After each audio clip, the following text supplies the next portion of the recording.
Welcome to episode 19 of the Fantasy and Football podcast. We are in the thick of it. Yes. I'm trying to think if there's any football to actually talk about.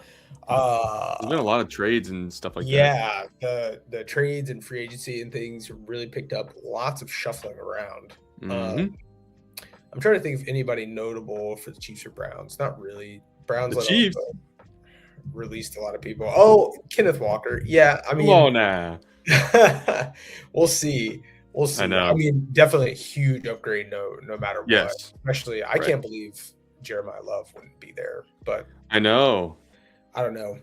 I guess they got good intel that Jeremiah Love's not going to be there. The fact that another running back could be taken in like the top 10 is crazy to me. I know. I do think he's a much better prospect than Ashton Genty, but yeah, I won't rehash how I feel about Genty. So yeah, that was big.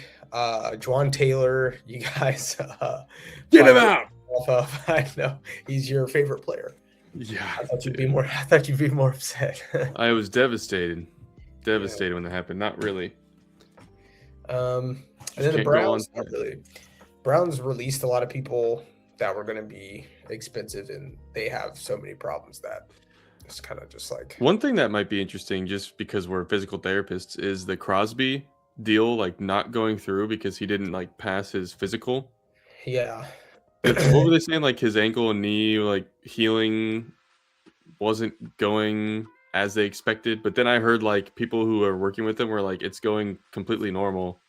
They're like it was ahead of schedule. Well, that was his agent that said that, and so obviously, yeah. Well, that makes sense. Yeah. So really, there's not been any reporting on this, but just some of the speculation, I guess, the informed speculation is that the Ravens put like the trade went out there into the media. Yeah. And I think generally from what I heard, no one really like poo-pooed the trade. Like no one thinks that the Ravens got fleeced. They all immediately were like, okay, Ravens Super Bowl or bust for them now. Like they got back Crosby. And then it was going along through the process before the trade, and they knew they had to do the physical, and they were waiting around, and they saw that Trey Hendrickson didn't get picked up by anyone.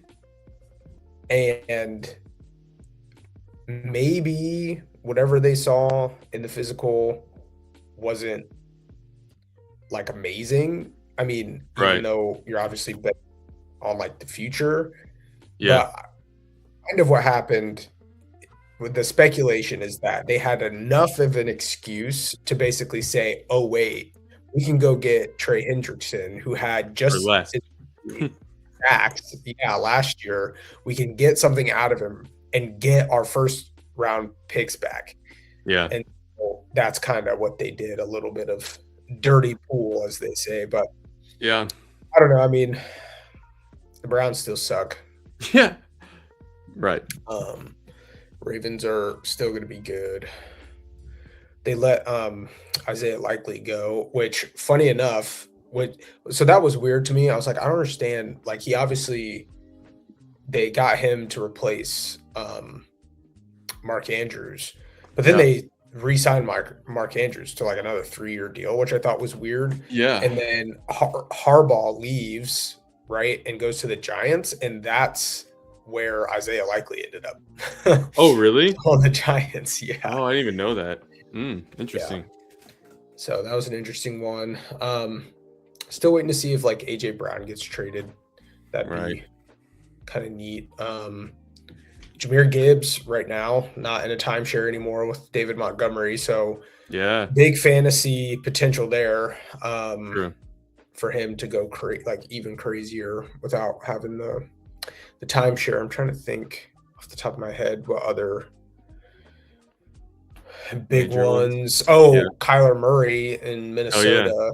All of a sudden, Justin Jefferson and Kyler Murray could. I mean, for all of the issues Kyler's had, I mean, he's a way better player than JJ McCarthy. Yeah. So Right. We'll see if Kevin O'Connell can kind of turn that ship around. Oh, you guys trading McDuffie was the other big Oh yeah. Chiefs thing. Sad. Yeah, to the Sad. Rams. So we'll see. The Chiefs need a good. I'm sure maybe you feel the same way. I'm still kind of like, Chiefs probably not swinging for the fences this year. So we'll I see how agree. the draft goes, Yeah. I agree. I feel like this could be a bridge year while Mahomes gets 100%, and then next year get back into that hunt. And they're still just like, he's eyeing starting week 1. I know. I'm just like, it doesn't make sense. Yeah. I'm like, we dude, talked just about take it your before. time. He plays a different position that, especially with Kenneth Walker now, like will require him to be not as mobile or like run as much. But I just like, you pay the guy. I mean, by the time his career is over, like you're investing $500 million in this guy. Yeah. Like, I don't understand the rush right now, especially when like the rest of your team. Kelsey is back too. Yeah, it's all coming back to me now on a flood. Yeah. I can't believe I forgot that one. I know, yeah. So Kelsey's coming back. I definitely thought it was going to be like a semi-retire, and see if Mahomes comes back, how the team is doing, and potentially for like a playoff run or something like that. But I mean, good for him. Keep his eye on the ball. Maybe he said, or someone asked him, like, did you consider going anywhere else? And there was something like, they made it sound like there were offers and he chose to stay with the Chiefs. And I was like, I didn't even like contemplate that being a possibility, which is funny. Him going like, somewhere else. What do you mean? It was either like Chiefs or retire in my brain. Yeah. Which I guess isn't always the case. No, but there is no, I mean, I feel like that's probably not true. He would only probably go to a team that has a chance to contend. Right. That has a need. And the tight end for the Eagles, Dallas Goedert, didn't sign his contract until like a new contract with them until a few days ago or something like that. And I wonder if one of the teams that reached out to him, or the Eagles, and he was probably like, no chance I would go to the team that like ran us off the field the last time we were in the Super Bowl to try to go for another one. Bad. Yeah. Kevin Durant-esque. I was about to say the same thing. Kevin Durant.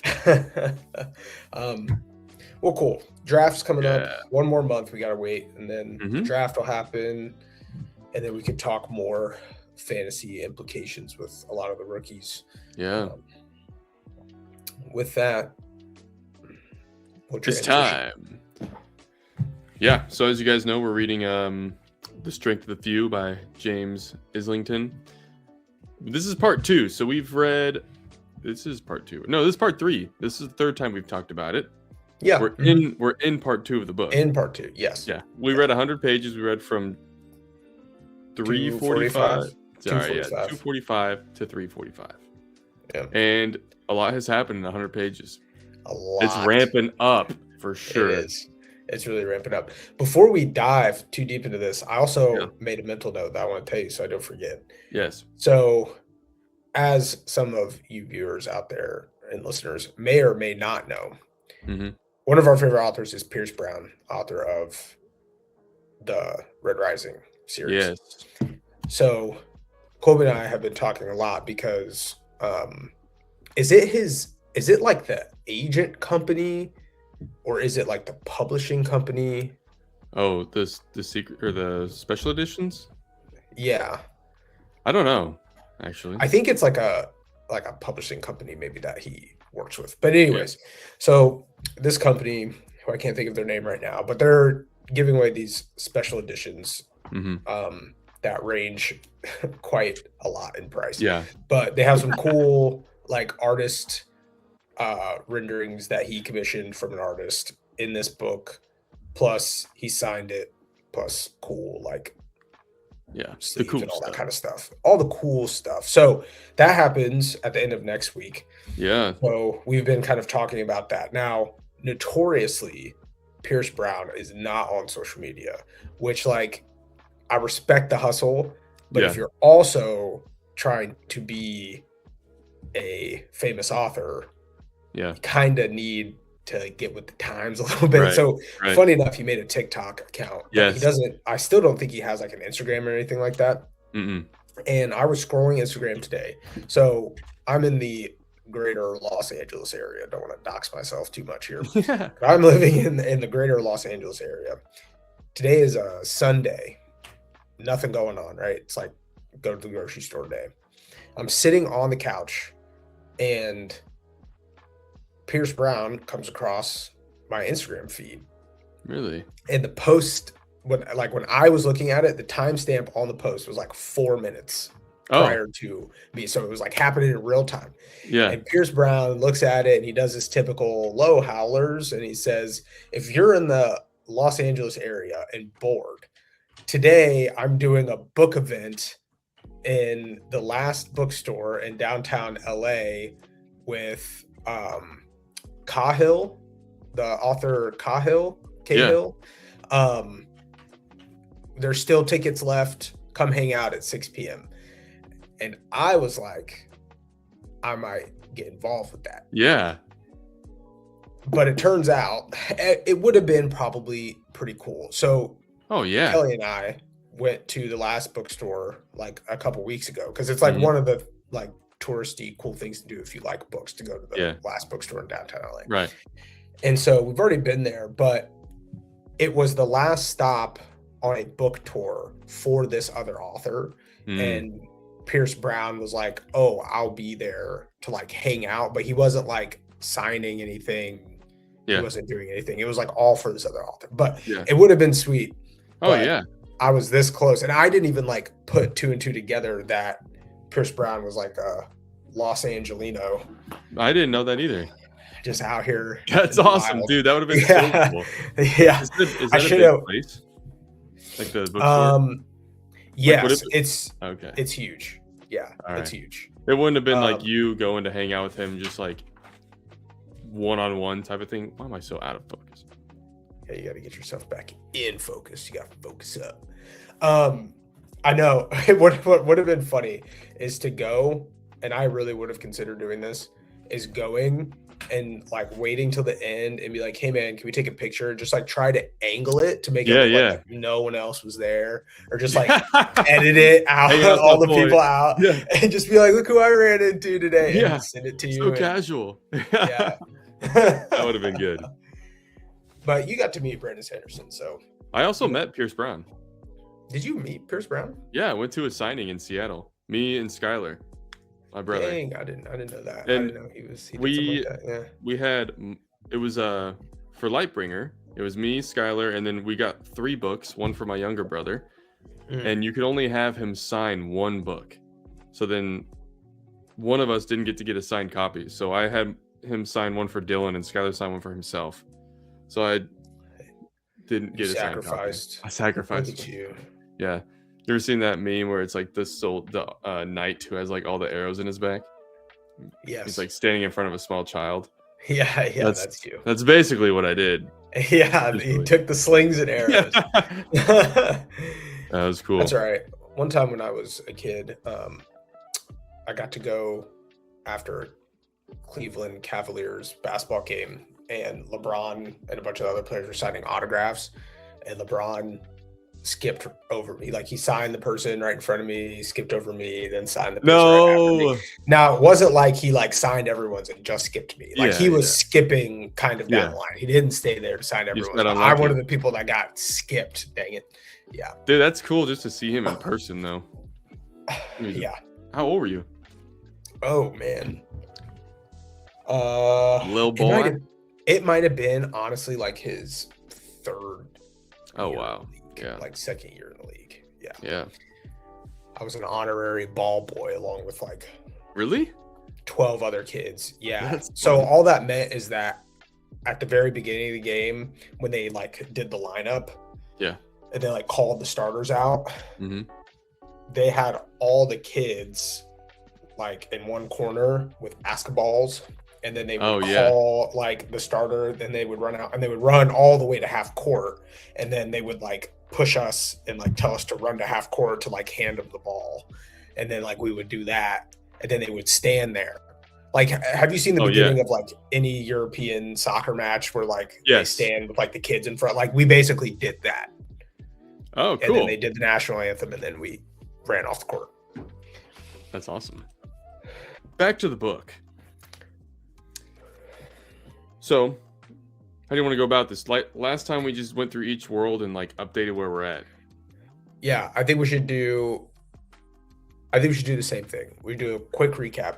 Yeah. I do remember Res, so let me do Res. So where we left off was Vis got challenged to a chariot race Yes. to relinquish his title as Dominator by one Mhm. of the other senators. He chooses Aquia as his partner, Yes. and it's like none of them, and he's racing against 3 other teams, I think, of 2.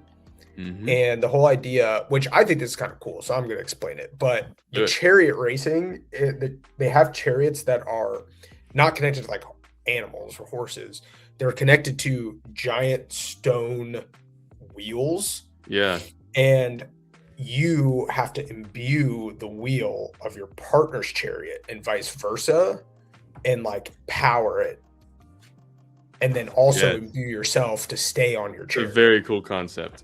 It's really, really cool. And the way it's set up in my mind made me think it's like a true, like old school, like Roman Yes, that's how I picture it chariot too. arena where it's like long, like a long oval sort of thing. Yes. Literally out of like Ben Hur. Anyways, so that's where we left off, and then it picks right up in Res with that. So they do the chariot race.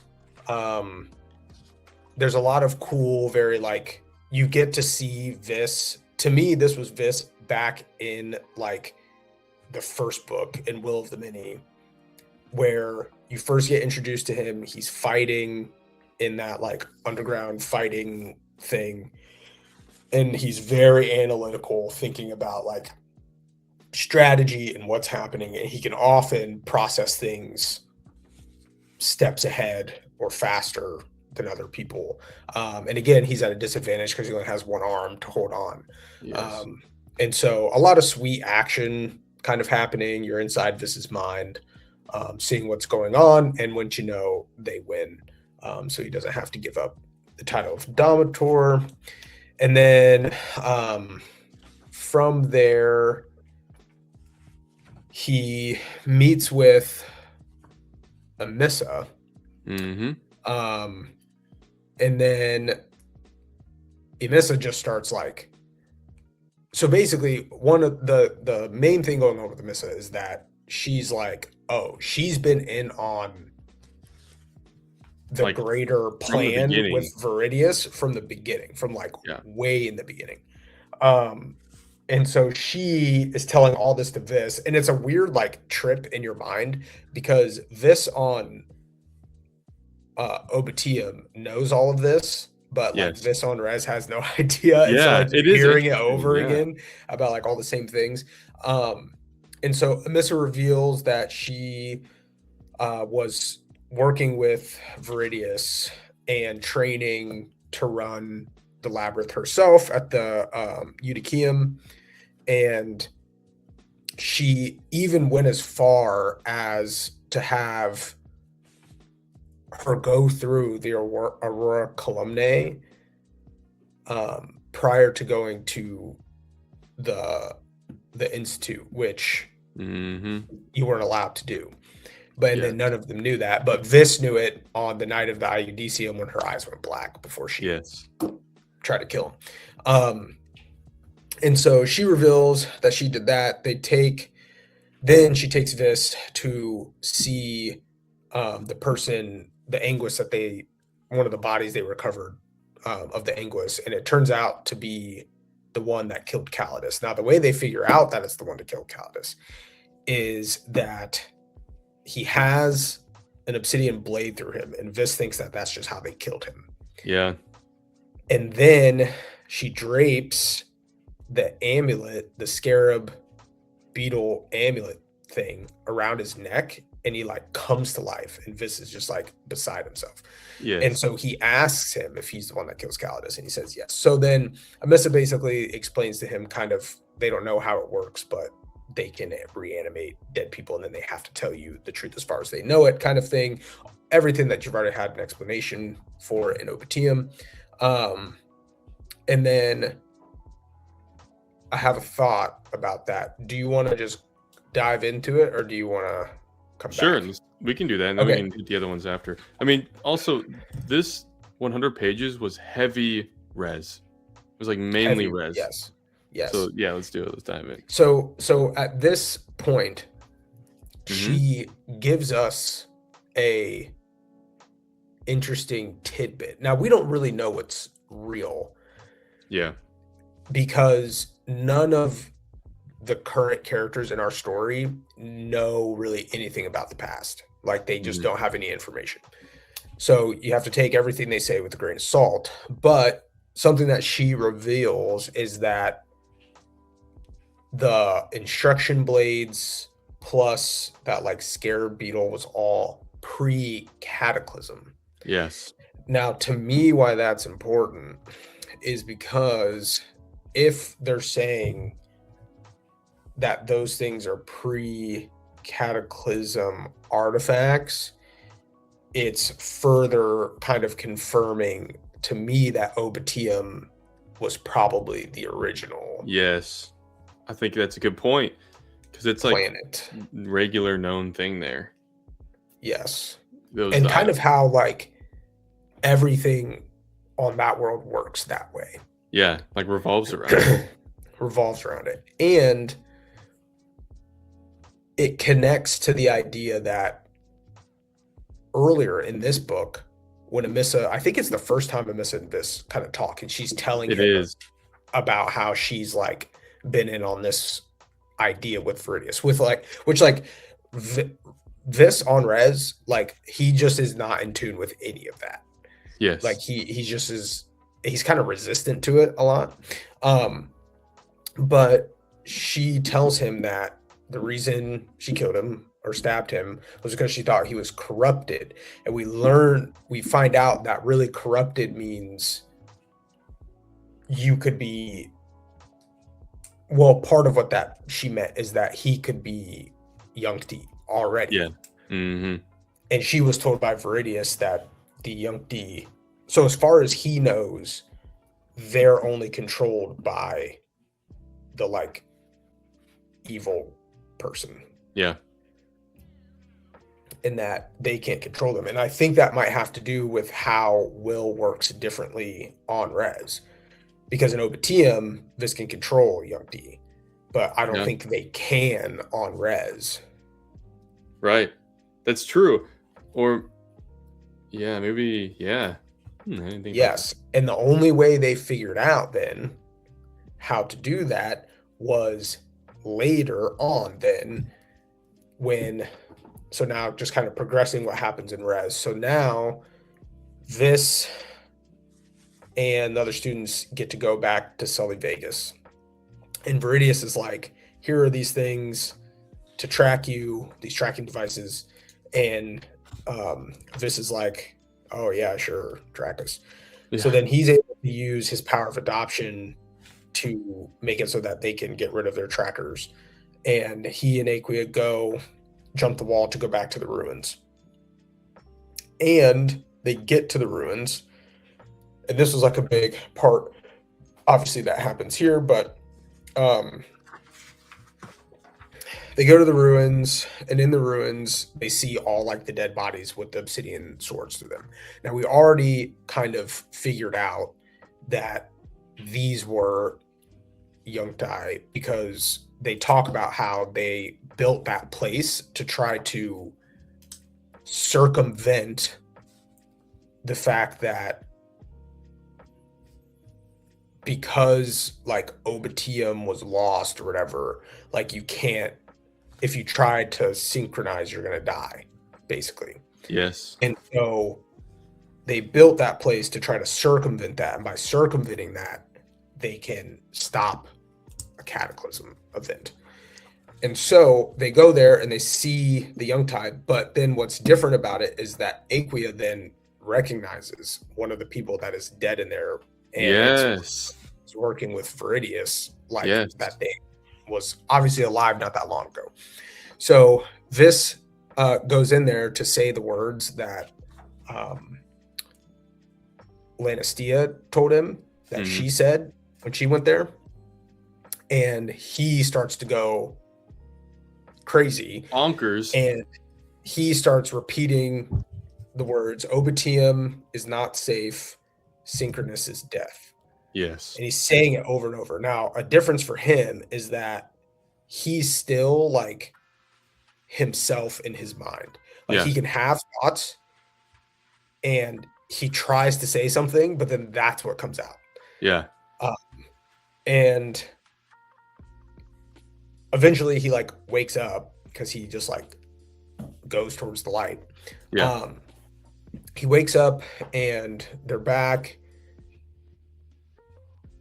safe. Like Aquia got him out of there and they met back up. And then Aquia tries to explain to Viridius what happened.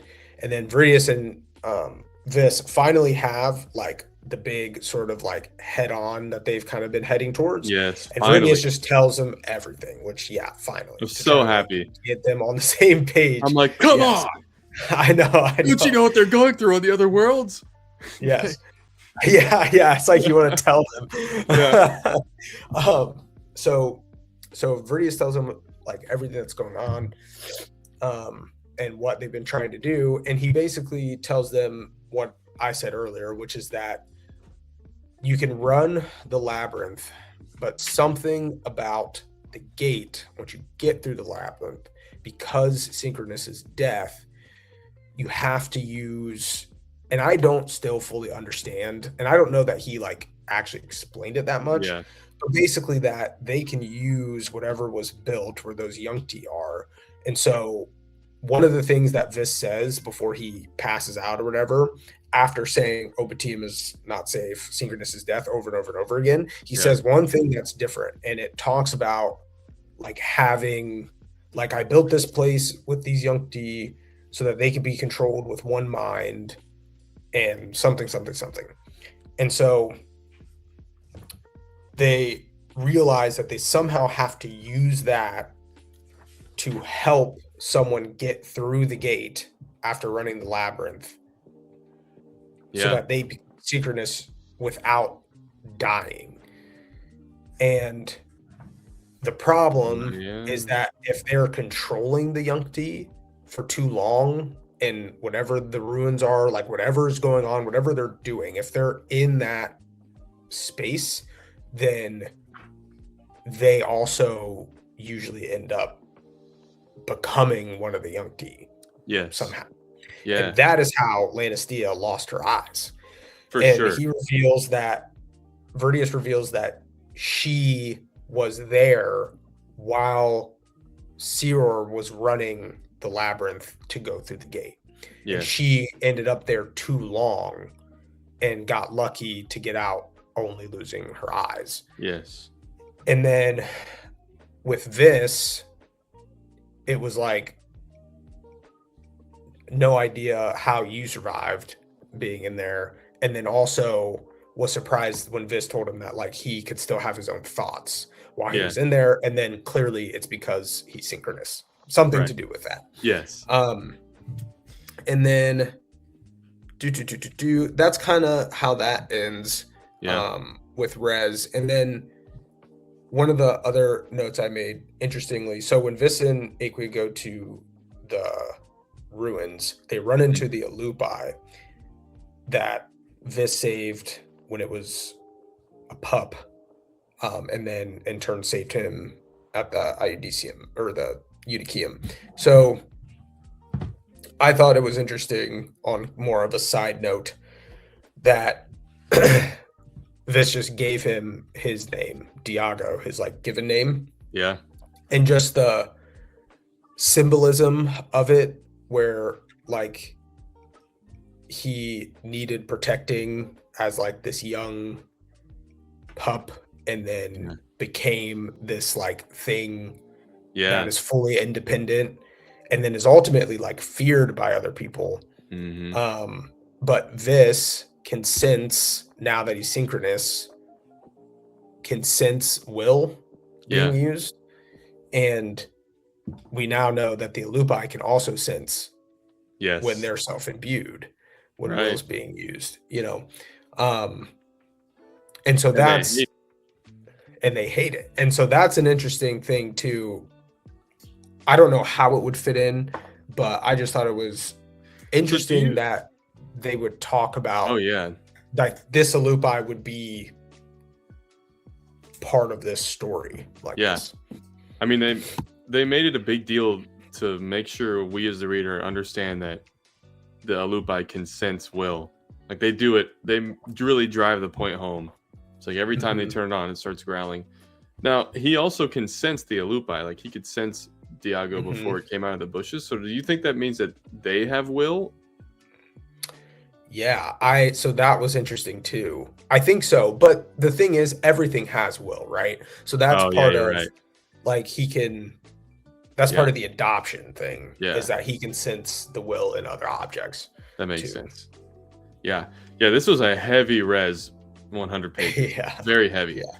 I think Yes. Obitium only had like 2 chapters. I think you're right. Which do you want to talk more about res first, or do you want me to jump into that? Um Actually, there is one thing I want to talk about, or let's just I do think it. something I'm curious your thoughts on that I have noticed and I'm wondering. So Amisa and Fizz finally talk, and she tells them everything and like why she did what she did, and they basically like Mhm. make amends, but with the understanding like we'll never be what we were, but I don't Mhm. hate you anymore. And he's like, Yeah. I'm we can't be a thing. Like you tried to kill me, and there's just too Right. much stuff going on. Now, uh, Aquia and Viz have really bonded pretty Yeah. strongly. Do you think that they're eventually gonna? Be romantic. Yes. No, to be honest with you, I think what it feels like is that it'll come back around to be a Missa. I mean, I could be Yeah. wrong. I feel like the romantic part,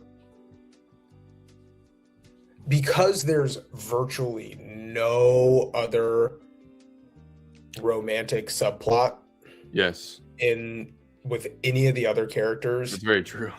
it sort of tells me that the if the only one we got was between Amissa and Vis, is that if we ever come back around to it, it'll probably be them two again. That makes sense, and that would be kind of rough. Well, I know there's like it's like oh the only other eligible female might as well make her the love interest now with Yeah. Aquia. That would be, Yeah. but I do like their friendship that they're building, which does Yeah. remind me something. You may have said this, maybe I missed it. Something that happened because of the chariot fights is that Aquia now became like Domitor, kind of. I mean, she's not. Viz is still Domitor, but she got the head position, not Viz, Oh yeah, she got to be whatever it was called. the Quintus. So Yes. she's a Quintus and Vis is still a Yeah. Sextus. Yeah. Yeah. Which has some implications for later, I'm sure. Yeah. Yeah. But is there anything else specifically you want to talk about with Rez? You hit Um it pretty well. yeah. It is nice that he's catching up to everything. Yeah, it Yeah. feels like And he talked with the finally. nameless guy again too. And Oh yeah. after Mhm. right after the chariot races. Yeah. And he basically told him about adoption and all that stuff. Oh Yeah. wait, no, that was last time. That was last time. That Oh, was with the before the adoption, yeah. yeah. Yeah, with the adoption, yeah, it was before the But yeah. trials. I think that's all the notes I had for Yeah. Res. But yeah, definitely heavy. And it felt like it was like a driving, like pulling Res story Yes. along to like catch up a little bit, which makes me think like, I wonder if the next 100 pages or so, if like Yeah. Lucian will finally, something will happen. I feel like it will. I feel like You that's know? pulling towards ahead. Yeah. Yeah. Let's do Obidium next. Okay. There was only a couple chapters, so it starts with us finding out So right when we ended last time, Viz and Amos, if that's how you say his name, had Mm-hmm. just gotten into like the city, like the massive giant city where all the Ayuntai are, where every single person there in this western side is an Ayuntai. They're Mm-hmm. dead. And their goal is to get to the east. Now, when it like opens up, we find out they've been there for weeks, and Viz and Amos are basically hiding and just trying to figure out a way to connect with this Netacrit, Netocrat. Mm-hmm. Who they just know is supposedly going to help them. We find out that there's these things called overseers, which are Ayunktai. They're not the gleaners, but they are just like watching and keep watch, and they're looking for Amos specifically. We find out that Viz can imbue up to 2 Ayunktai at once, but he can't do more than that because of how much will he has. And this chapter starts with them. The city's name is Netterkatek, something like that. And they use one of these Ayunktai to like get clear, and then they go down into these like sewers, and they finally find this Netacret, who they think is a smuggler. Well, Viz does. They don't know it's Netacret yet. They think this person's going to guide them to Netacret, but it's her and a child who like whispers to her. And they go down into these sewers. They go past this river that's like super poisonous and acidic, but they have the like scarabs on, so they're not super affected by it. And then all of a sudden, she like walks them into a trap and puts them in a caged cell. And she's like, "I am Netacrit. I don't know who you are. You're gonna die." And you find out that she's actually an assassin. So it doesn't really make sense how the other person claimed to have gotten her help. But Viz is like, "Jedef sent me." I don't know how to pronounce it. She's like, "I don't care." That's it.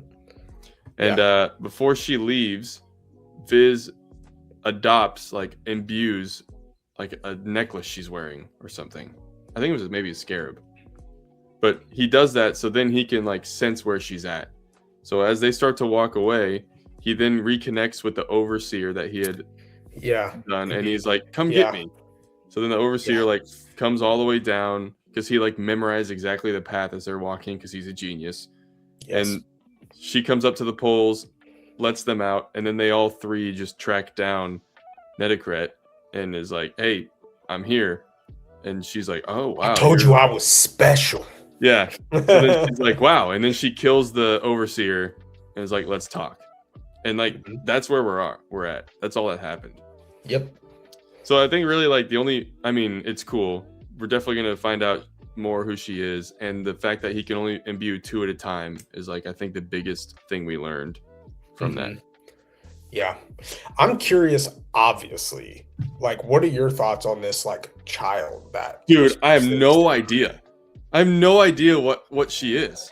Like, do you think, I wonder, so I have this thought that somehow maybe this Netacret is operating outside of like the Yunkti network. Yes. And that the child is like a police scanner. Like the child like whispering things to her is tapped in because all like the gleaners are like on the network and they could like send each other thoughts. Like I wonder if the child is connected to the network. That's and a really so good point. She like updates Netacret because Netacret is somehow like operating outside of it. I bet you're exactly right because she does like lean down and then like takes it like she's getting information that's useful. Yeah. But she never like listens. She never speaks, and she could have told the child like if she's controlling the child to just be like, "You will never speak aloud to anyone." Yeah, that's true. Her that command or something, or and you're right. Like anytime she gets information from the child, it's not like she's then saying something. She just is like getting the information and then is like back to the conversation. I bet you're right, dude. That's a keen observation because I was just like, what is going on with this kid? But it was a little freaky kind of. Yeah, it was. Nice. And that's really like it with Obsidian. Yeah. And I wonder what like Amos is like still there. I Yeah, he's still wonder if there. that has any significance. That is true. They have a conversation when Amos was they're in the cell, Oh and he's yeah, like, "Have you ever tried to, or have you ever imbued me and told me to forget?" And he's like, "No." He said, "Have you ever thought about imbuing me?" And he said, "One time at the very beginning, and then I said I wouldn't." And he's like, can I trust you?" And I think he basically says like, "I told myself there was a line I would never cross, and like you can guarantee that I won't." And yeah, I can't remember if he like seems to accept it, but it was felt like an important yeah, thing for them to do. Yeah, he's just bringing him along with him. yeah. I'm kind of like, bro, why?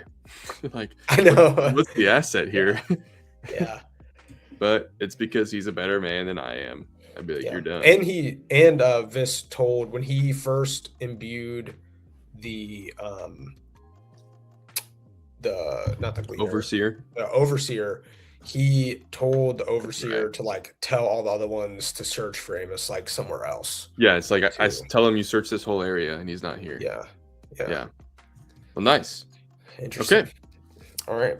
And You want to go then on to Lucium? yeah, Lucium. So also not much happens except It is cool though. one thing. Yeah. Yes. So it's very much like still its own sort of little plot line. So Hmm. they reach the like Institute. yeah, the new place where he's like training to be a soldier. And he's Mhm. going through kind of the usual things where he's like he has one arm and he's trying to use a spear and it's not going well for him. And then Yeah. like a lot of like stuff that doesn't really it's moving the plot along, but nothing really consequential is happening Yeah. until like the very last thing that you read Yeah. in this 100 pages about Lucian, which I made sure to take note. And I didn't even, I like, I made the note on chapter 39, and it happens in like the previous chapter. And I put it together. And I've got two thoughts on this. So one is an aside, I'll save after. My main thought is so he's training at this place, and it's been weeks now, like a few weeks, I think he says. Hmm. Yeah. And he's got like a regimen, like they're doing the training, they're doing the whatever. He like talks about how he feels like he's getting closer with the people he's training with and Yeah. finding camaraderie and all this.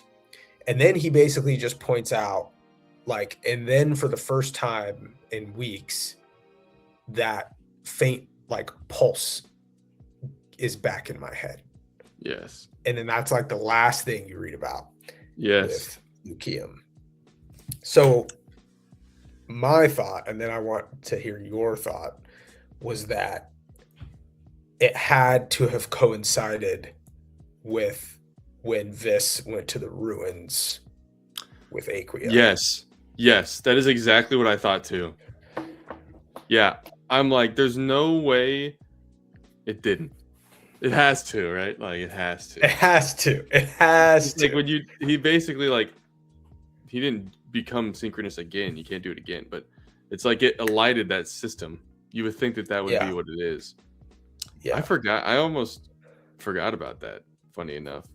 Heck Yeah. yeah. I know, but like, and what is that gonna mean? Like, is it gonna mean anything, or is it just like a clue? Like, they can still tell what's going on in these other worlds sometimes. Yeah. Yeah. I don't know what it means, but I was like, wait a minute. Yes. You just It's like threw that little breadcrumb in there at the end. that was like literally the last thing too. Yeah. Like the last line, and then after 3 weeks, the strange pulse returns. Yeah. Something Yeah, else that happens on strange. Lucian that I think is worth mentioning. Well, some things I liked is how he's back in a school of sorts, very different, he Mhm. says, than Scylla Vegas. Not only because they're not learning information, it's purely just fighting and becoming warriors. But he said that like even the demeanor from these people is a 180 from how it was in Scylla Vegas, where in Scylla Vegas there is some camaraderie, but they're trying to be better than everyone. Like you're trying to be the Mhm. best. And in this one, like when they get defeated in a battle, they like cheer each other on, like help them up. There's no animosity at Yeah. all. So they're like very encouraging, which it's like That's probably a nice change for him. Yeah. But Oh, and I forgot too. Maybe we were going to say this point, but he yeah, does ask them because he notices one of them, like their eyes go black in a Tara. fight, and then he asks them about it. Yeah. Yeah, so Tara is the only one there apparently that can use will, and she like beats 4 of them at one time while her eyes were black. Yeah, and then they like ask, and what they say is the Dryo guy, like they're druids basically. Um, she's like favored, basically, is what they say, and Yeah. it's like it sounds almost religious, where it's like, well, she's favored, so she just gets to use it, and I'm Yeah. sure there's more to it. Right. Something Yeah. else, I don't know if you noticed this, but at one point, I like reread this a couple times just to make sure I had it clear. He's trying to learn how to fight better, but he's also intentionally doing bad. He said that he's intentionally doing bad so that way they don't put him in the army because all he wants to do is go back and live with that family on the farm. That's like all he wants. Yeah. Yeah. Yeah. So he's Yeah. like, I do well, but when I lose it, I'm not that. He's like, I'm mad I lost because I'm competitive, but I'm not that mad because I need to do bad. I was like, that is Yeah. so interesting. That is interesting. That is interesting. Yeah. Lucium is, I don't know. I just shrug my shoulders. I know. I'm like, what is happening? There's still this Yeah. person on Lucium that he's supposed to have met originally that is going to know who he is. Supposed to It's know like, who he is. who is that? Yeah. I still don't know. I still think it's Sior. I do too. I do too, even though he says he knows that both of his other versions died. Which, like, to me, I just don't. Right. He knows his other 2 versions died, right? But the only people we know for a fact made it through the gate are, or that would like know this, is someone that we know that Yeah. also knows, versus like Yeah. a character we haven't been introduced to yet would Yeah. be Sior, and then this like nameless other synchronous guy. Yeah, true. But then why? Well, no, because I guess his version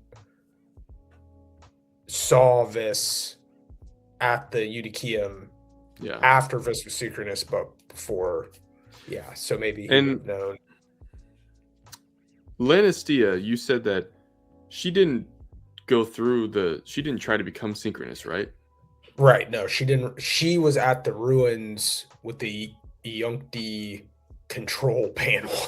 Like, Yeah, okay. I still don't know exactly how that thing works, but Yeah. so someone has to be there while Yeah. someone is running the labyrinth and going through the gate. So for this, it was this guy this like person that Viridius knew.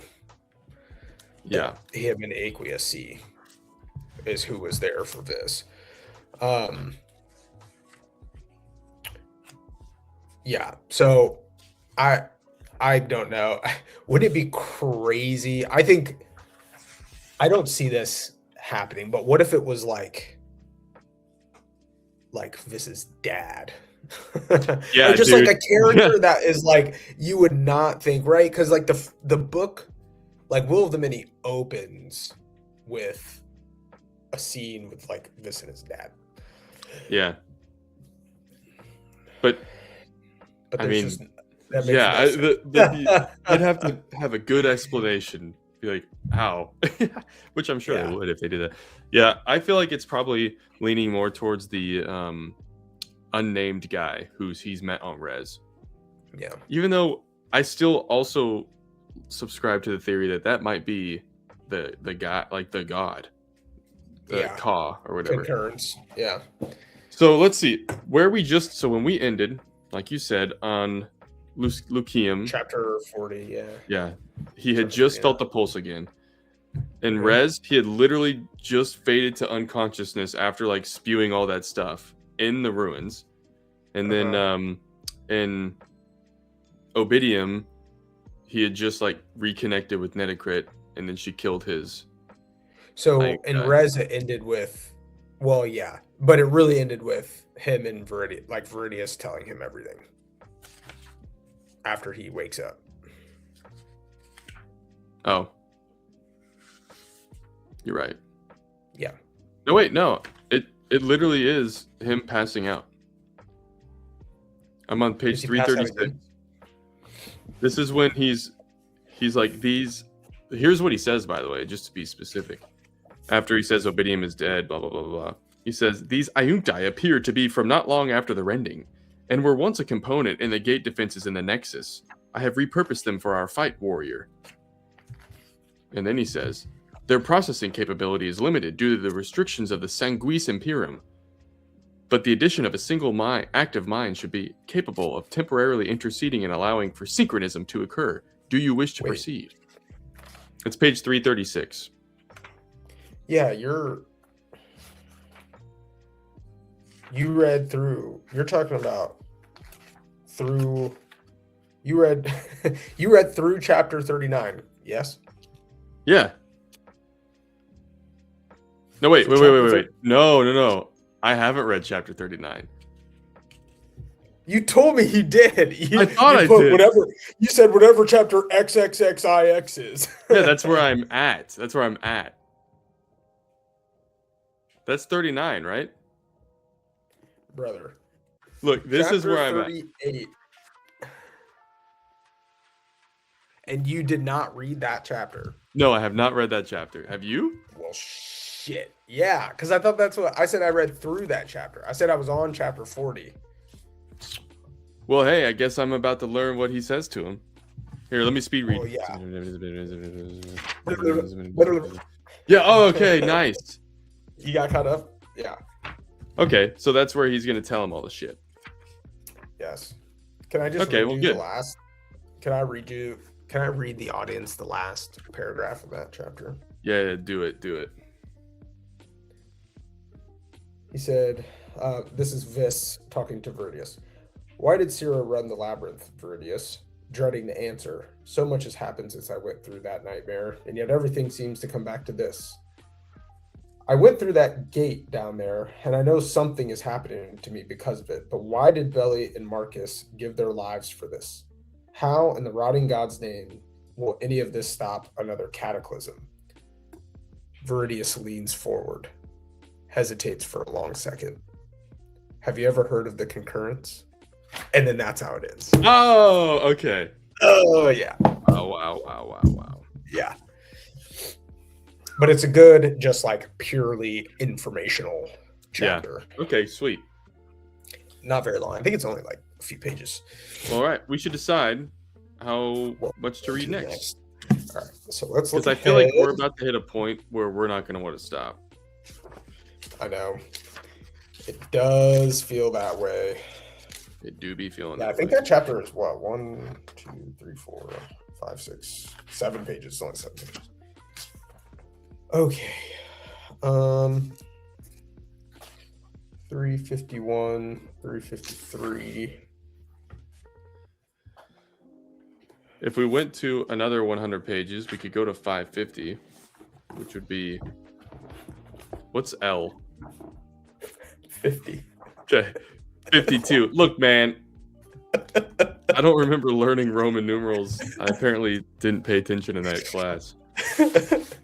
All right. We're reading through page 550 to chapter 64. Okay. 550. X is 10. So that's all 60. Right. And then IV is 4. 64. Now we're stopping there. Yes. Okay. So we are stopping after you read page 550. Yeah. Okay, I can do that. And that'll take us after that. That'll take us clear through the end, son. Come on now, boy. We should. I mean, technically it wouldn't.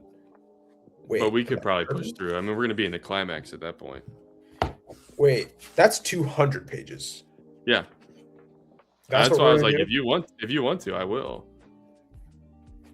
Or should we do? I mean, I'm gonna have more time on my hands. I was also thinking if you. No, let's do this. Let's split the diff. Part 3. Yeah. Starts after reading page 501. So let's read to All right. 501. So that would be Yeah. 150 Just pages. go until you hit part 3. All right. I'm good Yep. with that. I'm good with that. Woo! We're cooking now, folks. That's right. With fish grease, as my cousin says. Well, all right. It's been good. Man. Next time, we'll talk about the rest, that part of part 2. And then we'll begin part 3. Yes. Until next time, goodbye. See ya.